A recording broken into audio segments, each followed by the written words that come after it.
के साथ उस मंत्र को काटकर इस जपने की क्रिया से पूरे जीवन का परिवर्तन का उदाहरण हमारे सामने। मैंने श्लोक कारण में वाल्मीकि रामायण का ही बोला, जिन्होंने इतना उच्च कोटि का ग्रंथ लिखा, जिसकी तुलना में अभी तक दूसरा कोई रामायण जैसा ग्रंथ नहीं लिखा गया। राम का चरित्र जितना श्रेष्ठतम तरीके से निष्पक्ष भाव से वाल्मीकि ने लिखा है, निर्भीक होकर से, उतना और किसी रामायण में नहीं लिखा गया। कल भी जैसा मैंने बताया था कि 100 से भी ज्यादा रामायण लिखी गई, दर्शन में भी उत्तरदात में। इसमें जब राम और लक्ष्मण शिक्षा ग्रहण करने के लिए जाते हैं तो सुंदर प्रसंग कारण में जब लोगों को दीक्षा दी इसका मतलब, क्योंकि वैसे जानते थे कि यदि वो पुरुष हो सकते हैं, जब जानते थे कि यदि मेरे पुत्र तेजस्वी बन सकते हैं तो वशिष्ठ के पास वैसे से नहीं बन सकते, और विश्वामित्र के पास वैसे ही बन सकते हैं। लेकिन फिर कुलगुरु वशिष्ठ हैं, मैं राज्य गुरु वशिष्ठ हैं, हमारे सारा धर्म सनातन कार्य सभी यही करवाते हैं। वो श्रेष्ठता नहीं प्राप्त होता है जिनको, और विश्वामित्र के आश्रम में जाते हैं। विश्वामित्र अत्यधिक कठोर डर और अनुशासन की इस बात की चिंता नहीं करते कि राजपुत्र हैं, उनको उसी प्रकार का कार्य करवाते थे जैसा गुरु अपने शिष्य को करवाता है। और सावन में प्रथम दिन उनको कहा कि तुम्हें भोजन बनाना, और लक्ष्मण को कहा तुम्हें भोजन बनाना चले जाना है, और लकड़ियां काट के साथ में गायों की घास काट के देते आना। प्रथम दिन जिस दिन पहुंचे दिन मिल जाती थी। अब राम जैसा महलों में रहने वाला एक राजपुत्र भोजन या सूची नहीं, झाड़ू निकालने की क्रिया उन्होंने सूची नहीं, और उनको सीधा उस काम में लगा दिया जिस काम से आंच और गर्मी लक्ष्मी ने कभी घास काट के जंगल से लाए नहीं, और दोनों को 2 अलग अलग काम सौंपी है।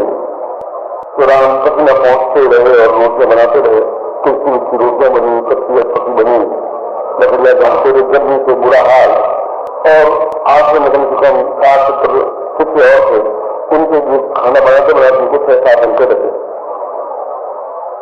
और 6-7 घंटे बाद 10 वक्त में कर बतर और लकड़ियों का भार के ऊपर घास का भार उठा करके स्वयं के बाद में के घर से आगे तक में और किसी को बनने ये कुछ यही बनना है तो उनके के पास राम के पास इसको काम जाती है, तुमको उनकी फंस मैं बन गया हूँ, तुम्हारा आदमी को काला का चेहरा बन गया दूर से, तो वजह सकते हैं हमारे राम ने कहा कि तुम गलती करें, शायद मैं सोच से कुछ कार्य किया होगा, सोच से मैंने किया होगा, इतना मूर्ख इसका मित्र नहीं।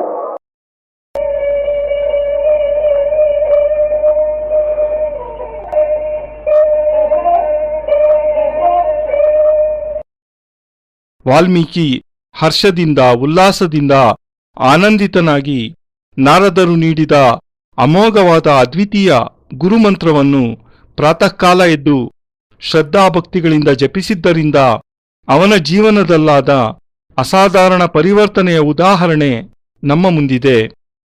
ನಾನು ಈ ಪ್ರವಚನದ ಪ್ರಾರಂಭದಲ್ಲಿ ಉಚ್ಚರಿಸಿದ ಶ್ಲೋಕ ವಾಲ್ಮೀಕಿ ರಾಮಾಯಣದ್ದೇ ಆಗಿದೆ. ವಾಲ್ಮೀಕಿ ಬರೆದ ಈ ರಾಮಾಯಣ ಅತ್ಯಂತ ಉಚ್ಚಕೋಟಿಯದಾಗಿದ್ದು ಅದರೊಂದಿಗೆ ಹೋಲಿಸಲು ಸರಿಸಮಾನವಾದ ಇನ್ನೊಂದು ರಾಮಾಯಣ ಗ್ರಂಥವನ್ನು ಬೇರಾರಿಂದಲೂ ಬರೆಯಲಾಗಲೇ ಇಲ್ಲ. ಮರ್ಯಾದಾ ಪುರುಷೋತ್ತಮನಾದ ರಾಮನ ಚರಿತ್ರೆಯನ್ನು ಅದೆಷ್ಟು ಸೂಕ್ಷ್ಮತಮ ರೀತಿಯಿಂದ ನಿಷ್ಪಕ್ಷ ಭಾವದಿಂದ ನಿರ್ಭೀತನಾಗಿ ವಾಲ್ಮೀಕಿ ರಚಿಸಿದ್ದಾನೆಂದರೆ ಬೇರಾವ ರಾಮಾಯಣದಲ್ಲಿಯೂ ಸಹ ಇಂತಹ ಅನನ್ಯ ಅದ್ವಿತೀಯ ಶೈಲಿ ಮೂಡಿಬರಲೇ ಇಲ್ಲ. ನಾನು ನಿನ್ನೆಯೂ ಸಹ ನಿಮ್ಮೆಲ್ಲರೊಂದಿಗೆ ಹೇಳಿದ್ದೇನೆ, 100ಕ್ಕೂ ಹೆಚ್ಚಿನ ರಾಮಾಯಣ ಗ್ರಂಥಗಳು ಬರೆಯಲಾಗಿವೆ. ದಕ್ಷಿಣ ಭಾರತದಲ್ಲಷ್ಟೇ ಅಲ್ಲ, ಉತ್ತರ ಭಾರತದಲ್ಲಿಯೂ ಸಹ. ಈ ವಾಲ್ಮೀಕಿ ರಾಮಾಯಣದಲ್ಲಿ ರಾಮ ಮತ್ತು ಲಕ್ಷ್ಮಣರು ಶಿಕ್ಷಾಗ್ರಹಣಕ್ಕಾಗಿ ಅಂದರೆ ವಿದ್ಯಾರ್ಜನೆ ಮಾಡುವುದಕ್ಕಾಗಿ ಗುರುಕುಲಕ್ಕೆ ಬರುತ್ತಾರೆ. ಆ ಸಂದರ್ಭದಲ್ಲಿ ನಡೆದ ಸುಂದರ ಪ್ರಸಂಗವೊಂದನ್ನು ನಿಮ್ಮ ಮುಂದಿಡುತ್ತಿದ್ದೇನೆ. ಪ್ರಾರಂಭದಲ್ಲಿ ರಾಮ ಲಕ್ಷ್ಮಣರಿಬ್ಬರೂ ಋಷಿ ವಿಶ್ವಾಮಿತ್ರರಿಂದ ಗುರುದೀಕ್ಷೆ ಪಡೆಯುತ್ತಾರೆ. ಏಕೆಂದರೆ ವಸಿಷ್ಠರಿಗೆ ಸ್ವತಃ ಅರಿವಿತ್ತು ರಾಮಲಕ್ಷ್ಮಣರು ಯುಗಪುರುಷರಾಗಬೇಕಾದರೆ ತಂದೆ ದಶರಥನಿಗೆ ಸಹ ತನ್ನ ಮಕ್ಕಳಿಬ್ಬರು ಅದ್ವಿತೀಯ ತೇಜೋ ಸಂಪನ್ನರಾಗಿ ಯುಗಪುರುಷರಾಗುವುದು ಕುಲಗುರು ವಸಿಷ್ಠರ ಶಿಕ್ಷಣ ಹಾಗೂ ಮಾರ್ಗದರ್ಶನದಿಂದ ವಾಗಲಾರದು. ಋಷಿ ವಿಶ್ವಾಮಿತ್ರರೊಬ್ಬರೇ ತನ್ನಿಬ್ಬರೂ ಮಕ್ಕಳನ್ನು ಅದ್ವಿತೀಯ ವಿದ್ಯಾ ಸಂಪನ್ನರಾಗಿಸಬಲ್ಲರು ಎಂಬ ದೃಢ ನಂಬಿಕೆಯಿತ್ತು. ವಸಿಷ್ಠರು ರಘುಕುಲದ ಕುಲಗುರುಗಳಾಗಿದ್ದು ಧಾರ್ಮಿಕ ಸನಾತನ ಕಾರ್ಯಗಳೆಲ್ಲವನ್ನೂ ಕ್ರಮಬದ್ಧವಾಗಿ ಶಿಸ್ತಿನಿಂದ ನಡೆಸುತ್ತಿದ್ದರಾದರೂ ರಾಮಲಕ್ಷ್ಮಣರಿಗೆ ಶ್ರೇಷ್ಠತೆಯನ್ನು ಕೊಡುವುದು ಅವರಿಂದಾಗುವುದಿಲ್ಲ. ಏಕೆಂದರೆ ವಸಿಷ್ಠರು ಸ್ವಭಾವತಃ ಸೌಮ್ಯ ವ್ಯಕ್ತಿತ್ವವುಳ್ಳವರು. ರಾಜಪುತ್ರರು ಎಂದು ತನ್ನ ಮಕ್ಕಳಿಬ್ಬರಿಗೂ ಸ್ನೇಹ ಸಲಿಗೆಯಿಂದ ವಿದ್ಯೆ ಕಲಿಸಿದರೆ ಅವರಲ್ಲಿ ಶ್ರೇಷ್ಠತೆ ಬರಲು ಸಾಧ್ಯವೇ? ಮತ್ತು ದಶರಥ ವಿಶ್ವಾಮಿತ್ರರ ಆಶ್ರಮಕ್ಕೆ ಹೋಗಿ ನೋಡಿದರೆ ಅಲ್ಲಿ ವಿಶ್ವಾಮಿತ್ರರು ಅತ್ಯಧಿಕ ಕಠೋರತೆ ಹೊಂದಿದ್ದು ದೃಢವಾದ ಕಠಿಣ ಕ್ರಮಶಿಕ್ಷಣ ಮತ್ತು ಅನುಶಾಸನಾ ಪ್ರಿಯರಾಗಿದ್ದರು. ಅವರು ಶಿಷ್ಯರು ಯಾರೇ ಆಗಿದ್ದರೂ ರಾಜಪುತ್ರರೇ ಆಗಿದ್ದರೂ ಸಹ ಕ್ಷಣ ಮಾತ್ರವೂ ಅದನ್ನು ಲೆಕ್ಕಿಸದೆ ಅವರಿಗೂ ಸಹ ಒಬ್ಬ ಸಾಮಾನ್ಯ ಶಿಷ್ಯನಿಗೆ ಕೊಡುವಂತೆಯೇ ಕಠೋರ ದಂಡನೆಯನ್ನು ಕೊಡುತ್ತಿದ್ದರು. ಒಬ್ಬ ಗುರು ತನ್ನ ಶಿಷ್ಯನೊಬ್ಬನಿಗೆ ಏನೆಲ್ಲ ಕೆಲಸ ಹೇಳಬಹುದೋ ಅದನ್ನು ರಾಜಪುತ್ರರಿಗೂ ಸಹ ಯಾವುದೇ ಮುಲಾಜಿಲ್ಲದೆ ಮುಖಕ್ಕೆ ಹೊಡೆದಂತೆ ಹೇಳಿಯೇ ಬಿಡುತ್ತಿದ್ದರು. ರಾಮಲಕ್ಷ್ಮಣರ ಶಿಕ್ಷಣದ ಮೊದಲನೆಯ ದಿನವೇ ವಿಶ್ವಾಮಿತ್ರರು ರಾಮನಿಗೆ ಹೇಳಿದರು, ನೀನು ಇಂದಿನಿಂದ ನಮ್ಮ ಆಶ್ರಮದಲ್ಲಿ ಎಲ್ಲರಿಗೂ ಭೋಜನ ತಯಾರಿಸಬೇಕು. ಮತ್ತು ಲಕ್ಷ್ಮಣನಿಗೆ ಹೇಳಿದರು, ನೀನು ಕಾಡಿಗೆ ಹೋಗಿ ಅಡುಗೆಗೆ ಬೇಕಾದ ಕಟ್ಟಿಗೆಗಳನ್ನು ಮತ್ತು ಆಶ್ರಮದ ಹಸುಗಳಿಗೆ ಆಹಾರವಾದ ಹುಲ್ಲನ್ನು ಕತ್ತರಿಸಿಕೊಂಡು ತರಬೇಕು. ನೀನು ರಾಮನೊಂದಿಗೆ ಇದ್ದು ಅಡುಗೆಗೆ ಸಹಾಯ ಮಾಡುವ ಅಗತ್ಯವಿಲ್ಲ ಎಂದು ರಾಮಲಕ್ಷ್ಮಣರಿಬ್ಬರಿಗೂ ಅವರ ಶಿಕ್ಷಣದ ಪ್ರಥಮ ದಿನದಂದೇ ನಿರ್ದಾಕ್ಷಿಣ್ಯವಾಗಿ ಆಜ್ಞೆ ಕೊಟ್ಟೇ ಬಿಟ್ಟರು. ರಾಮ ಅರಮನೆಯಲ್ಲಿ ಹುಟ್ಟಿ ಬೆಳೆದವನು, ಒಬ್ಬ ರಾಜಪುತ್ರ. ಅವನೆಂದೂ ಅರಮನೆಯಲ್ಲಿ ಭೋಜನ ಶಾಲೆಯಲ್ಲಿ ಭೋಜನ ತಯಾರಿಸುವುದನ್ನೂ ಸಹ ನೋಡಿರಲಿಲ್ಲ. ಅರಮನೆಯಲ್ಲಿ ಕಸಗುಡಿಸುವವರನ್ನೂ ಕಸಗುಡಿಸುವುದನ್ನು ಎಂದಿಗೂ ಕಂಡೇ ಇರಲಿಲ್ಲ. ಅಂತಹವನನ್ನು ವಿಶ್ವಾಮಿತ್ರ ಕಟ್ಟಿಗೆಗಳನ್ನುರಿಸುತ್ತಾ ಒಲೆ ಹೊತ್ತಿಸಿ ಹೊಗೆ ಕುಡಿಯುತ್ತಾ ಅಡಿಗೆ ಮಾಡುವ ಕೆಲಸಕ್ಕೆ ಹಾಕಿಯೇ ಬಿಟ್ಟ. ಮತ್ತು ಲಕ್ಷ್ಮಣ ಇದುವರೆಗೂ ಒಮ್ಮೆಯೂ ಸಹ ಕಾಡಿಗೆ ಹೋಗಿ ಹುಲ್ಲನ್ನು ಕತ್ತರಿಸಿ ತಂದವನೇ ಅಲ್ಲ. ಹೀಗೆ ಇಬ್ಬರಿಗೂ ಬೇರೆ ಬೇರೆ ಸೇವಾ ಕಾರ್ಯಗಳನ್ನು ಒಪ್ಪಿಸಿಬಿಟ್ಟರು ಋಷಿ ವಿಶ್ವಾಮಿತ್ರರು. ರಾಮ ಅಡುಗೆ ಮನೆಯಲ್ಲಿ ಅತಿಯಾದ ಶಾಖದಿಂದ ಧಾರಾಕಾರವಾಗಿ ಬೆವರಿಳಿಯುತ್ತಿರುವುದನ್ನು ಬಟ್ಟೆಯಿಂದ ಒರೆಸಿಕೊಳ್ಳುತ್ತಾ ರೊಟ್ಟಿಗಳನ್ನು ಬೇಯಿಸುತ್ತಿದ್ದ. ರೊಟ್ಟಿಗಳು ಹೇಗೇಗೋ ಬೆಂದಿವೆ, ಅರೆಬರೆ ಬೆಂದಿವೆ, ಸುಟ್ಟು ಕರಕಲಾಗಿವೆ, ಕೆಲವಂತೂ ಹಸಿಯಾಗಿಯೇ ಇವೆ. ಅಡುಗೆಯ ಒಲೆಯಲ್ಲಿ ಕಟ್ಟಿಗೆಗಳನ್ನು ಹಾಕಿ ಉರಿಸುತ್ತಾ ಅದರ ಹೊಗೆಯನ್ನು ಕುಡಿಯುತ್ತಾ ರಾಮನ ಅವಸ್ಥೆ ದಾರುಣವಾಗಿತ್ತು. ಇದಲ್ಲದೆ ವಿಶ್ವಾಮಿತ್ರನ ಆಶ್ರಮದಲ್ಲಿರುವ 60-70 ಮಂದಿ ಶಿಷ್ಯರಿಗೆಲ್ಲ ಒಬ್ಬನೇ ಭೋಜನದ ವ್ಯವಸ್ಥೆ ಮಾಡುವುದಕ್ಕಾಗಿ ರಾಮನಿಗೆ 6-7 ಗಂಟೆಗಳ ಸಮಯ ಬೇಕಾಯಿತು. 6-7 ಗಂಟೆಗಳ ನಂತರ ರಾಮ ಬಳಲಿ ಬೆಂಡಾಗಿ ಸುಧಾರಿಸಿಕೊಳ್ಳುತ್ತಿರುವಾಗ ತಮ್ಮ ಲಕ್ಷ್ಮಣ ದೊಡ್ಡ ಕಟ್ಟಿಗೆಯ ಮತ್ತು ಹುಲ್ಲಿನ ಹೊರೆಯೊಂದನ್ನು ಅತ್ಯಂತ ಪ್ರಯಾಸದಿಂದ ಹೊತ್ತು ತಂದು ಕೆಳಗಿಳಿಸಲೂ ಸಾಧ್ಯವಾಗದೆ ರಾಮನೆದುರಲ್ಲೇ ಕುಸಿದು ಬೀಳುತ್ತಾ ಹೇಳುತ್ತಾನೆ, ನನಗಂತೂ ಈ ವಿಶ್ವಾಮಿತ್ರರ ಶಿಷ್ಯತ್ವ ಬೇಕಾಗಿಲ್ಲ. ಈ ರೀತಿ ಮಣಬಾರ ಕಟ್ಟಿಗೆಗಳನ್ನು ಕಾಡಿನಿಂದ ಪ್ರತಿನಿತ್ಯ ಹೊತ್ತು ತರುವುದೇ ಶಿಷ್ಯತ್ವ ಎನ್ನುವುದಾದರೆ ಇಂತಹ ಶಿಷ್ಯನಾಗುವುದು ನನಗೆ ಇಷ್ಟವಿಲ್ಲ. ಈ ರೀತಿಯ ಶಿಷ್ಯತ್ವ ವಿಶ್ವಾಮಿತ್ರರೇ ಸ್ವತಃ ತಮ್ಮಲ್ಲಿಯೇ ಇಟ್ಟುಕೊಳ್ಳಲಿ, ನನಗಂತೂ ಖಂಡಿತ ಇದು ಬೇಕಾಗಿಲ್ಲ. ಇದೇನು ನಮ್ಮಿಬ್ಬರ ಹಣೆ ಬರಹ, ನೀನೂ ಸುಖವಾಗಿಲ್ಲ, ನಾನೂ ಸುಖವಾಗಿಲ್ಲ, ನಾವಿಬ್ಬರೂ ಈ ಆಶ್ರಮದಲ್ಲಿ ಸಿಕ್ಕಿ ಹಾಕಿಕೊಂಡು ನರಕ ಅನುಭವಿಸುತ್ತಿದ್ದೇವೆ. ರಾಮ, ನಿನ್ನ ಮುಖವನ್ನು ಒಮ್ಮೆ ನೋಡಿಕೋ, ಸಂಪೂರ್ಣವಾಗಿ ಕಪ್ಪಿಟ್ಟು ಹೋಗಿದೆ ಕಟ್ಟಿಗೆಯ ಹೊಗೆಯಿಂದ. ಈ ವಿಶ್ವಾಮಿತ್ರರಿಗಿಂತ ನಮ್ಮ ಕುಲಗುರುಗಳಾದ ವಸಿಷ್ಠರೇ ಎಷ್ಟೋ ಮೇಲು. ಅದಕ್ಕೆ ರಾಮ ಲಕ್ಷ್ಮಣನಿಗೆ ಹೇಳುತ್ತಾನೆ, ನೀನು ತಪ್ಪು ಮಾಡುತ್ತಿದ್ದೀಯಾ. ವಿಶ್ವಾಮಿತ್ರರು ಮುಂದಾಲೋಚನೆಯಿಲ್ಲದೆ ಈ ಕಾರ್ಯಗಳನ್ನು ನಮಗೆ ಒಪ್ಪಿಸಿರುವುದಿಲ್ಲ. ವಿಚಾರ ಮಾಡದೆ ಆಲೋಚಿಸದೆ ಈ ರೀತಿಯ ನಿರ್ಣಯವನ್ನು ಅವರು ತೆಗೆದುಕೊಳ್ಳುವವರಲ್ಲ. ವಿಶ್ವಾಮಿತ್ರರು ಖಂಡಿತವಾಗಿಯೂ ಮೂರ್ಖರಾಗಿರಲು ಸಾಧ್ಯವೇ ಇಲ್ಲ.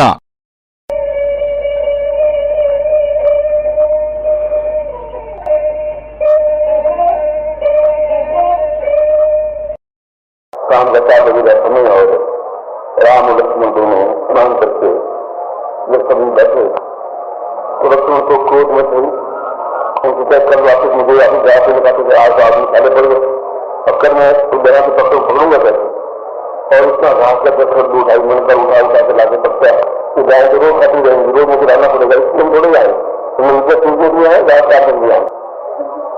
तो खड़े होकर कहा कि महाराज मैं बहुत छोटा बालक हूँ, मगर मैं आपसे निर्णय करना चाहता हूँ कि मैं राजपुत्र हूँ, आप जिस जगह बैठे हुए हैं वो हमारी धरती है, उसके राज्य हमारा ही है, हम देवदत्त का पुत्र हूँ, क्योंकि जिस धरती पर आप बैठे हैं उनका मालिक मैं हूँ, और आप मुझे जानते हैं कि भेज दिया है और ये आपके पिता हमें सिखा रहे हैं, तो मैं विद्या सिखाने के लिए आपको कैसे आए घर पे जब उसको विद्या सिखाऊंगा इस बात से तुम्हें विद्या सिखेगी। उसने कहा कि तुम्हें अगले 3 महीने तक घास ही काट खिलाना, तुमने प्रश्न किया है, इसका दूसरा उत्तर नहीं है कि अगले 3 महीने तक बिना पूछे सुबह छोड़ के जाना है और सब 100 गायों को तुम्हें घास खिलाना है, पानी पिलाना है, सेवा करनी है, और इसके अलावा तुम्हें लकड़ियां काट के लानी है, तुम्हें और कोई काम करना नहीं है, राम को लेकर के दूसरे काम करना है। तो महाराज आप बहुत अन्याय कर रहे हैं, न्याय कर रहे हैं, तो मुझे मालूम नहीं है, और मेरी व्यक्तिगत राय में तो पूरा अन्याय है। मैं तो बोल मैं घास काट सकता हूँ कि राम मुझे कह रहे थे ऐसा करना है, तो घास काटने की मुद्दा नहीं आती महाराज, ये आपको और बता देता हूँ। घास काटने से लकड़ियां काटने से मैं वो मुर्दर नहीं बन सकता, मैं राजपूत नहीं बन सकता। तो वाल्मीकि ने जो उत्तर दिया वह मैंने श्लोक को उद्धृत किया। राम ने खड़े होकर पूछा महाराज यह बहुत बालक है और क्रोध में बालक, तो मुझे ये बता दीजिए कि शिष्य की पहचान क्या है, शिष्य क्या है। मैं उन कर्तव्यों का पालन करते हुए आपकी आज्ञा को गुरुधारी करते हुए मैं जिस उद्देश्य से आपके पास प्रस्तुत हुआ हूँ वो उद्देश्य मेरा पूरा हो। जरूर आपने कोई कारण की मुझे इस पाठशाला में लगाया होगा, जरूर लक्ष्मण को इस काम से लगाया होगा, और आगे आपने 3 महीनों का आदेश दिया है तो जरूर को सोच समझ के आदेश दिया होगा। राम ने आदेश जो दे दिया वो तो आदेश दे दिया, लक्ष्मण यहाँ काम करेगा, अगर चला जाए मुझे इस बात का कोई अफसोस नहीं है। और रही बात मुझे कहा कि आप मेरे राज्य में रहते हैं तो साधु का कोई राज्य नहीं होता, बस उसको 7 घर हो तो मुझे यहाँ रखे, बाकी मैं किसी जनक के राज्य में और किसी राज्य में चला जाऊंगा। साधुओं के लिए कोई स्थान नहीं होता, साधु किसी बात की परवाह नहीं करते, इस बात को तुम्हें ध्यान रखना चाहिए। मैं नहीं तुम्हारे पिता के ऊपर ऋण है कि मैं उनके राज्य में बैठा हुआ हूँ, जो सुन लेना, और अपने पिता को सजा देना कि 2 साल तक वो देश में नहीं आए, मैं ऐसा पसंद नहीं करता हूँ, ये मैं उसकी समझता नहीं।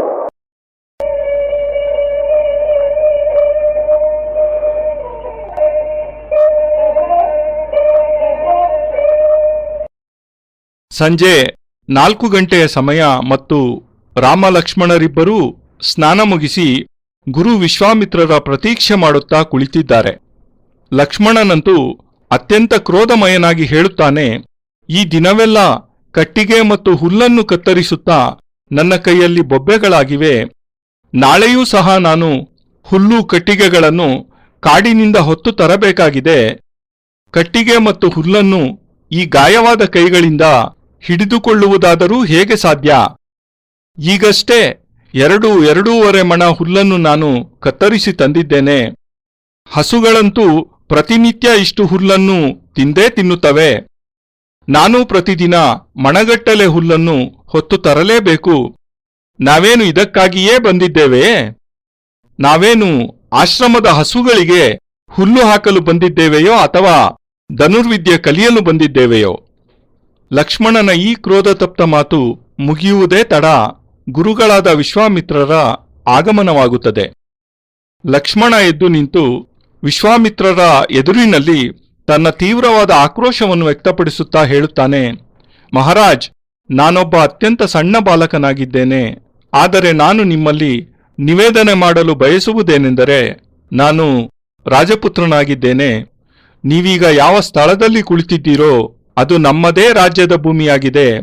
ನಿಮ್ಮ ಈ ಆಶ್ರಮವಿರುವುದೂ ನಮ್ಮ ರಾಜ್ಯದೊಳಗೆ, ಮತ್ತು ನಾನು ಈ ರಾಜ್ಯವನ್ನಾಳುತ್ತಿರುವ ರಾಜ ದಶರಥನ ಮಗನಾಗಿದ್ದೇನೆ.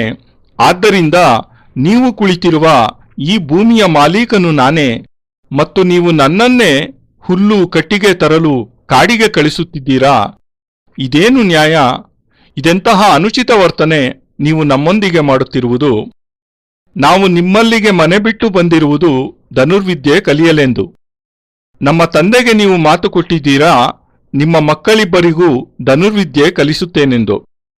ಪ್ರತಿನಿತ್ಯ ಕಾಡಿಗೆ ಹೋಗಿ ಹುಲ್ಲು ಕಟ್ಟಿಗೆಗಳನ್ನು ಕತ್ತರಿಸಿಕೊಂಡು ತರುವುದರಿಂದ ನಮಗೆ ಧನುರ್ವಿದ್ಯೆ ಕಲಿತಂತಾಗುತ್ತದೆಯೇ? ಹುಲ್ಲಿನಿಂದ ಧನುರ್ವಿದ್ಯೆ ಪ್ರಾಪ್ತಿಯಾಗುವುದೇ? ಶಾಂತಚಿತ್ತರಾಗಿ ಲಕ್ಷ್ಮಣನ ಈ ಕ್ರೋಧಭರಿತ ಮಾತುಗಳನ್ನು ಆಲಿಸಿದ ಗುರು ವಿಶ್ವಾಮಿತ್ರರು ಹೇಳುತ್ತಾರೆ, ಲಕ್ಷ್ಮಣ, ಮುಂದಿನ 3 ತಿಂಗಳು ನೀನು ಪ್ರತಿನಿತ್ಯ ಕಾಡಿಗೆ ಹೋಗಿ ಹುಲ್ಲು ಕಟ್ಟಿಗೆಗಳನ್ನು ಆಶ್ರಮಕ್ಕೆ ತರುವ ಕಾರ್ಯವನ್ನೇ ಮಾಡಬೇಕಾಗುತ್ತದೆ. ಇದು ಹುಲ್ಲಿನಿಂದ ಧನುರ್ವಿದ್ಯೆ ಪ್ರಾಪ್ತವಾಗುತ್ತದೆಯೇ ಎಂದು ನೀನು ನನಗೆ ಕೇಳಿದ ಪ್ರಶ್ನೆಗೆ ನನ್ನ ಉತ್ತರ, ಮುಂದಿನ 3 ತಿಂಗಳು ನನ್ನನ್ನು ಏನೂ ಕೇಳದೆ, ನನ್ನೊಂದಿಗೆ ಒಂದು ಮಾತನ್ನೂ ಆಡದೆ, ಬೆಳಗಿನ ಜಾವ 6 ಗಂಟೆಗೆ ಕಾಡಿಗೆ ಹೋಗಿ ಹುಲ್ಲು ತಂದು ಮತ್ತು ಆಶ್ರಮದಲ್ಲಿರುವ 100 ಹಸುಗಳಿಗೂ ನೀನೇ ಮೇವನ್ನು ಹಾಕಬೇಕು, ನೀರನ್ನು ಕುಡಿಸಬೇಕು, ಸೇವೆ ಮಾಡಬೇಕು. ಇದಾದ ನಂತರ ಇದಲ್ಲದೆ ಮತ್ತೆ ಕಾಡಿಗೆ ಹೋಗಿ ಕಟ್ಟಿಗೆಗಳನ್ನು ಕಡಿದುಕೊಂಡು ಬರಬೇಕು. ಇವೆರಡೇ ಕೆಲಸಗಳನ್ನು ನೀನು ಮಾಡಬೇಕು. ಇದಲ್ಲದೆ ನಿನಗೆ ಬೇರಾವ ಕೆಲಸವನ್ನು ನಾನು ಕೊಡಲಿಚ್ಛಿಸುವುದಿಲ್ಲ. ನನ್ನ ಆಜ್ಞೆಯನ್ನು ಯಾವುದೇ ವಿರೋಧವಿಲ್ಲದೆ ವಿನಮ್ರತೆಯಿಂದ ಪಾಲಿಸಿದ್ದಕ್ಕಾಗಿ ರಾಮನಿಗೆ ನಾನು ನಾಳೆಯಿಂದ ಬೇರೆಯ ಕೆಲಸವನ್ನು ಒಪ್ಪಿಸುತ್ತಿದ್ದೇನೆ. ಅದಕ್ಕೆ ಲಕ್ಷ್ಮಣ ಪ್ರತಿಭಟಿಸುತ್ತಾ, ಮಹಾರಾಜ್, ನೀವು ಬಹಳ ಅನ್ಯಾಯ ಮಾಡುತ್ತಿದ್ದೀರೋ, ನ್ಯಾಯವನ್ನೇ ಮಾಡುತ್ತಿದ್ದೀರೋ ನನಗಂತೂ ಸ್ವಲ್ಪವೂ ಅರ್ಥವಾಗುತ್ತಿಲ್ಲ.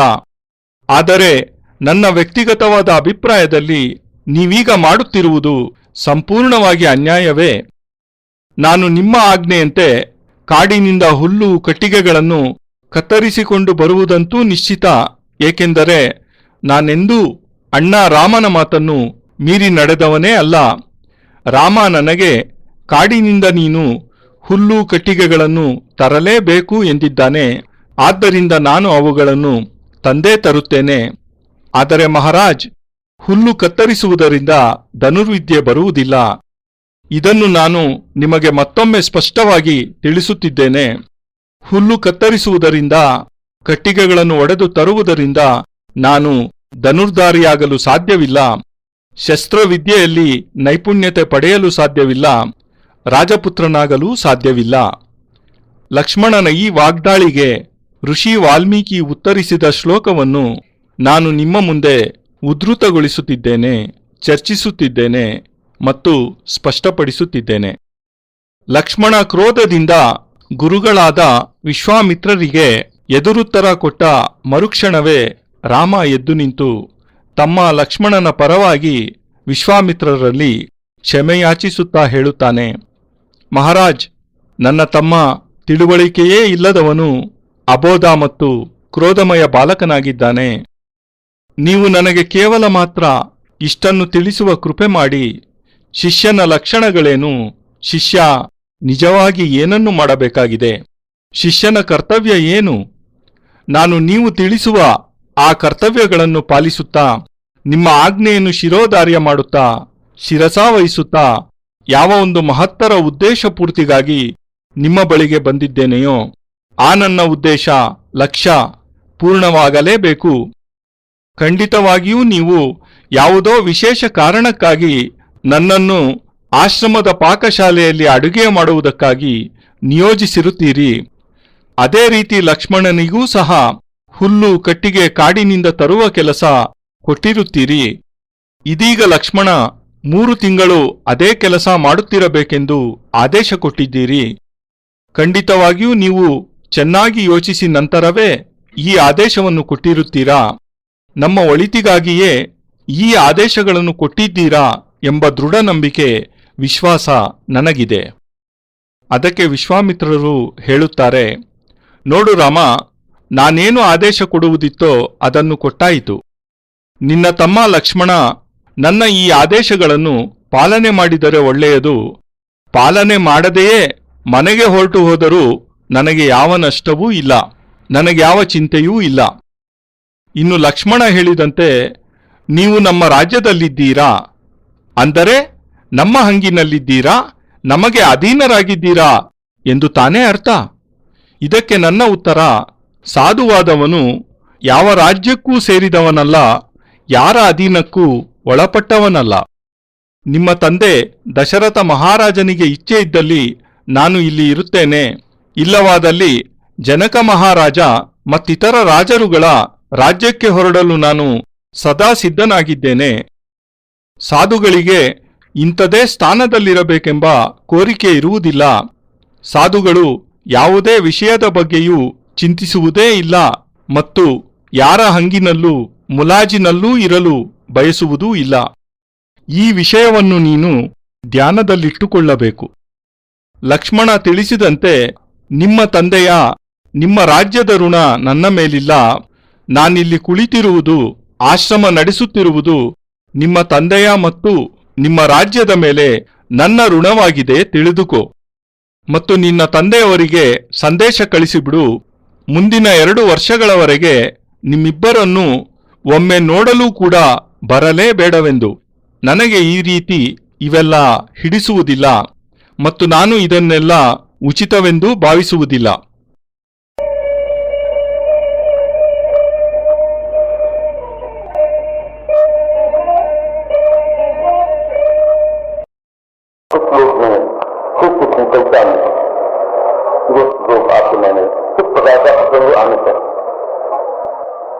पहली पंक्ति का अर्थ यह है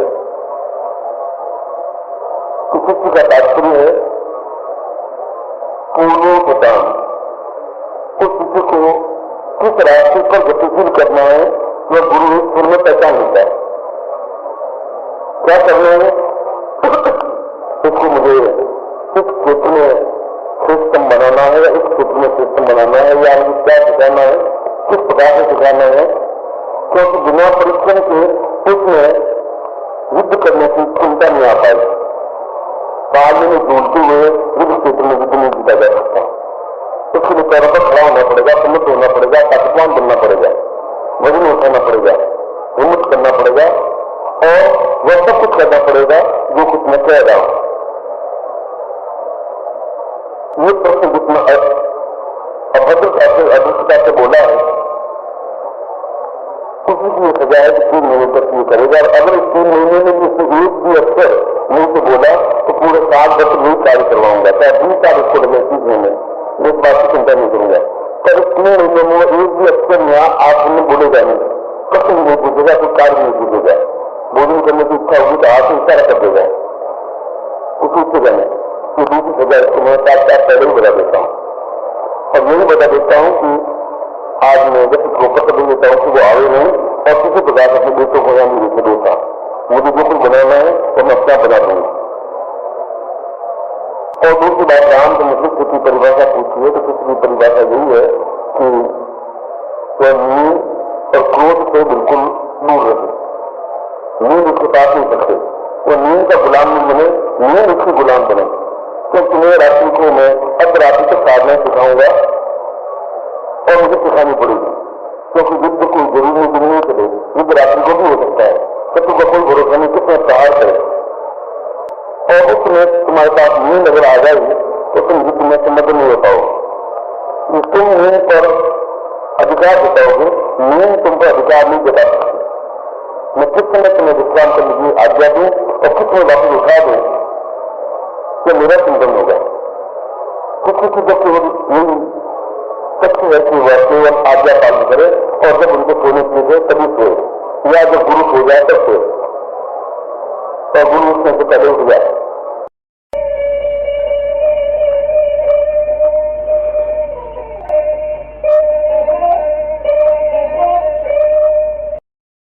ಈ ಶ್ಲೋಕದಲ್ಲಿ ಯಾವ ಶ್ಲೋಕವನ್ನು ನಾನೀಗ ನಿಮ್ಮ ಮುಂದಿರಿಸಿದ್ದೇನೆಯೋ ಅದರಲ್ಲಿ ಶಿಷ್ಯನ ಲಕ್ಷಣಗಳೇನು ಎಂದು ವಿವರಿಸಲಾಗಿದೆ.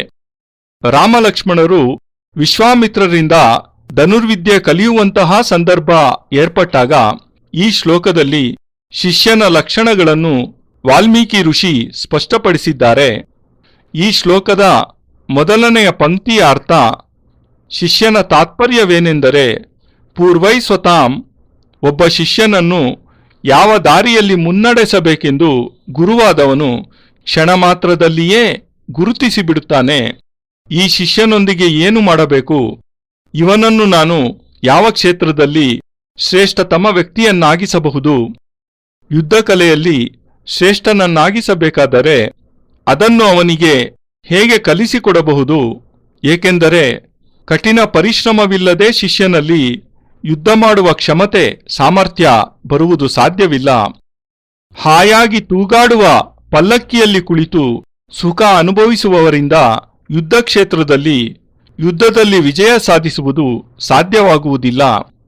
ಅದಕ್ಕಾಗಿ ತನ್ನ ಕಾಲ ಮೇಲೆ ತಾನು ದೃಢವಾಗಿ ನಿಲ್ಲಬೇಕಾಗುತ್ತದೆ, ಸನ್ನದ್ಧನಾಗಿರಬೇಕಾಗುತ್ತದೆ, ತಾಕತ್ತುಳ್ಳವನಾಗಿರಬೇಕಾಗುತ್ತದೆ, ಅತ್ಯಂತ ಭಾರವನ್ನು ಹೊರಬೇಕಾಗುತ್ತದೆ, ಅಗಾಧ ಧೈರ್ಯ ಸಾಹಸಗಳನ್ನು ಪ್ರದರ್ಶಿಸಬೇಕಾಗುತ್ತದೆ ಮತ್ತು ನಾನು ಏನೆಲ್ಲ ಮಾಡಬೇಕೆಂದು ತಿಳಿಸಿದ್ದೇನೆಯೋ ಅವನ್ನೆಲ್ಲ ಮಾಡಲೇಬೇಕಾಗುತ್ತದೆ. ಲಕ್ಷ್ಮಣ ಅವನಿಗೆ ಒಪ್ಪಿಸಿದ ಕೆಲಸದ ಬಗ್ಗೆ ಅದೆಷ್ಟು ಅಸಭ್ಯಕರವಾಗಿ ಅಭದ್ರತೆಯಿಂದ ಮಾತನಾಡಿದ್ದಾನೆಂದರೆ ಅದಕ್ಕೆ ಸರಿಯಾದ ಶಿಕ್ಷೆ ಅವನು ಅದೇ ಕೆಲಸವನ್ನು, ಯಾವ ಕೆಲಸ ಅವನ ದೃಷ್ಟಿಯಲ್ಲಿ ನಿಷ್ಪ್ರಯೋಜಕ ನಿಕೃಷ್ಟವೆಂದೆನಿಸಿದೆಯೋ ಅದನ್ನೇ ಮುಂದಿನ 3 ತಿಂಗಳುಗಳ ಕಾಲ ಚಾಚೂ ತಪ್ಪದೆ ಮಾಡಬೇಕಾಗುತ್ತದೆ.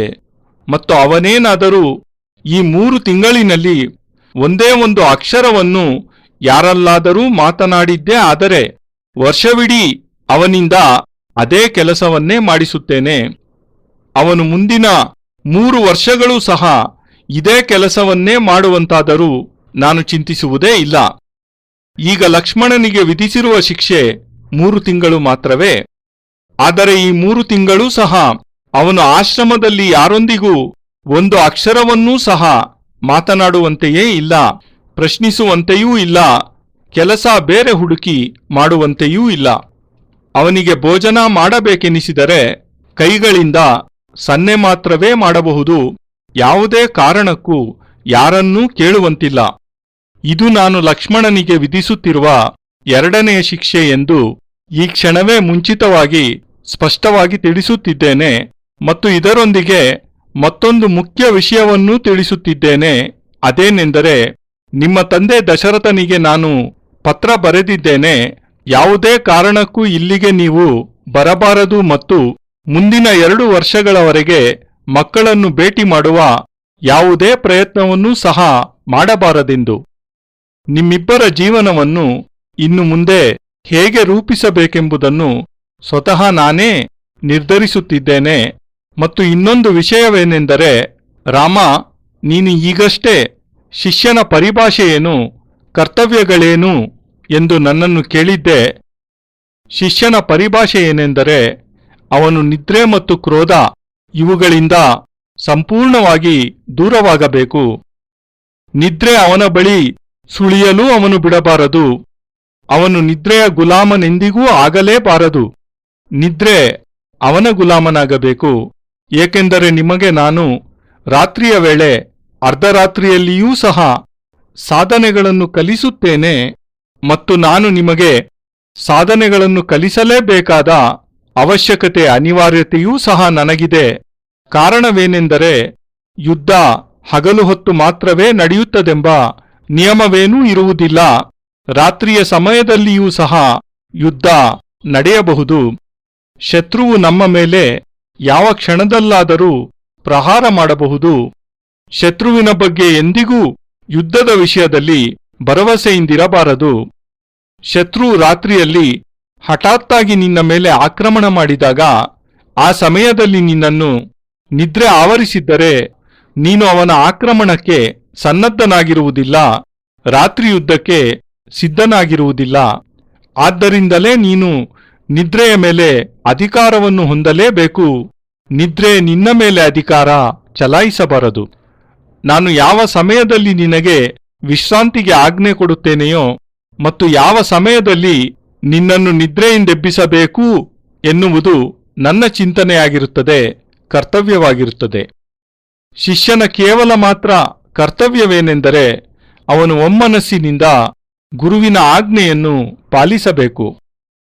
ಗುರು ಯಾವಾಗ ಅವನಿಗೆ ಮಲಗಲು ತಿಳಿಸುತ್ತಾನೋ ಆವಾಗ ಮಾತ್ರ ಶಿಷ್ಯ ನಿದ್ರಿಸಬೇಕು, ಅಥವಾ ಗುರು ಯಾವಾಗ ನಿದ್ರಿಸುತ್ತಾನೆಯೋ ಆಗ ಮಾತ್ರವೇ ನಿದ್ರಿಸಬೇಕು.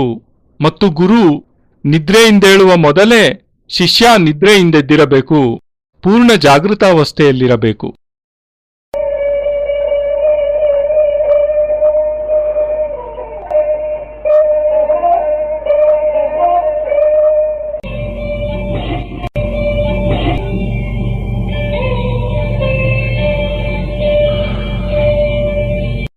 ನಾರಾಯಣೋ ತ್ವಂ ನಿಖಿಲೇಶ್ವರೋ ತ್ವಂ ಮಾತಾ ಪಿತಾ ಗುರು ಆತ್ಮಾ ತ್ವಮೇವಂ ಬ್ರಹ್ಮಾ ತ್ವಂ ವಿಷ್ಣುರುದ್ರ ತ್ವಮೇವಂ ಸಿದ್ಧಾಶ್ರಮೋ ತ್ವಂ ಗುರುವಂ ಪ್ರಣಮ್ಯಂ ತ್ವಮೇವ ಮಾತಾ ಚ ಪಿತಾ ತ್ವಮೇವ ತ್ವಮೇವ ಬಂಧುಶ್ಚ ಸಖಾ ತ್ವಮೇವ ತ್ವಮೇವ ವಿದ್ಯಾ ದ್ರವಿಣಂ ತ್ವಮೇವ ತ್ವಮೇವ ಸರ್ವಂ ಮಮ ದೇವ ದೇವ.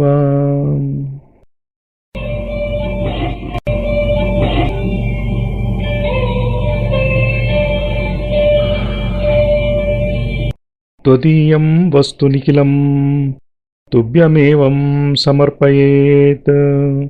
ಜೈ ಗುರುದೇವ್.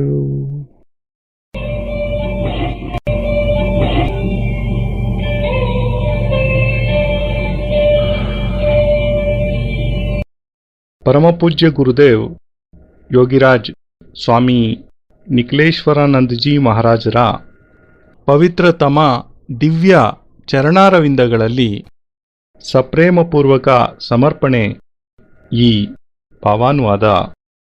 ಅತ್ಯಂತ ಕೃತಜ್ಞತಾಪೂರ್ವಕವಾಗಿ ಗುರೂಜಿ ನಿಖಿಲ್ ಸಚ್ಚಿದಾನಂದ.